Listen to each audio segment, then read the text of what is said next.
Hi, I'm State Senator Julia Lynn, and we are here at Olathe City Hall on a Saturday morning in the Olathe Council chambers, and the room is filled with hundreds of people who have come here to speak with the legislators from Olathe about what is happening in the Kansas legislature this session. So I'm really thrilled to see so many people here, and I'm looking forward to a great discussion.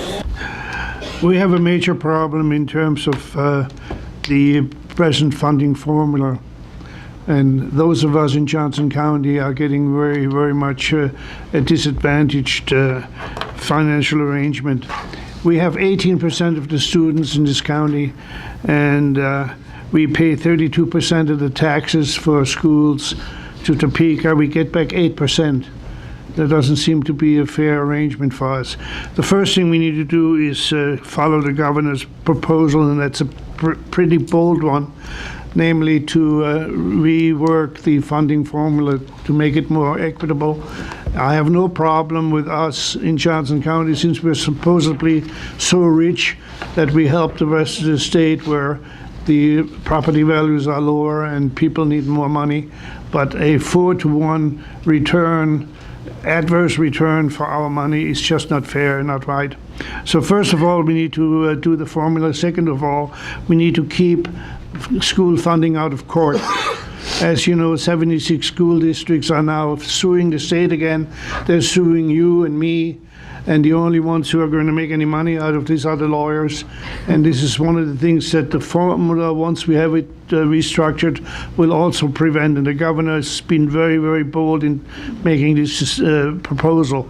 And finally, we will need to consolidate districts. Right now, we have 283 some districts. When I started 8 years ago, we had 305. And it's a situation where now we could save $300 million a year if we were to go to 40 districts with 10,000 students. Instead of having some districts with 800 students, 900 students, we would save money without closing a school, without firing a teacher.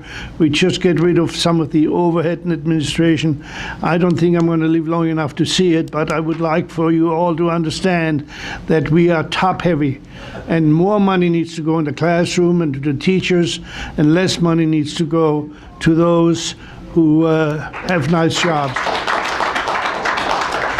I believe that medical management is going to be working and saving money.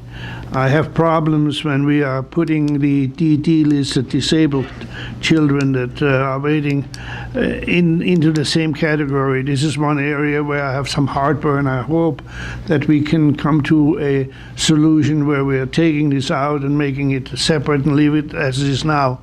But overall, I think the concept is a good concept.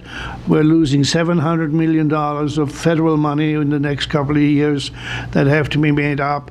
The costs for Medicare, Medicaid, and all medical costs have risen substantially, and we need to use an approach that will reverse this particular trend.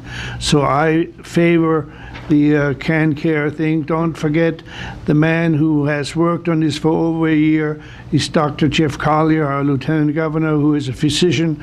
He's brought in experts from all over the United States to devise this particular program. I think it needs to be given an opportunity to work, and I tend to support it. 2 days ago in the Wall Street Journal, there was on the editorial page a very large article said, "What is right about Kansas?" And it praised the governor's tax reform and pointed out that compared to what's happening in California and other states, we're on the right track. I believe that is true.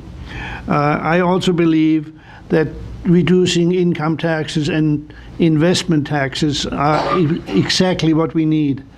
We need to go to consumption tax base, and everyone has their own favorite deduction. Most of my mail came due to the fact that we might be eliminating the mortgage deduction on your home. Now, I want you to know the big buck on the mortgage deduction is on the federal side, and where you can take a lot more off than on the state side. So we're not touching that at all. That's not going to change. The average mortgage deduction is about $400 a year in the state of Kansas. If we take your income tax down to zero, you're going to come out way ahead. So what we need to do is follow the governor's initial proposal. I know that there's going to be some contention and a lot of changes, particularly in the Senate, and we need a couple of new senators this year to see that perhaps we get these things through. But I think we're doing the right thing. Remember, this the most pernicious tax is on income and on investment. Thank you guys so much for being here. Have a great weekend. All right.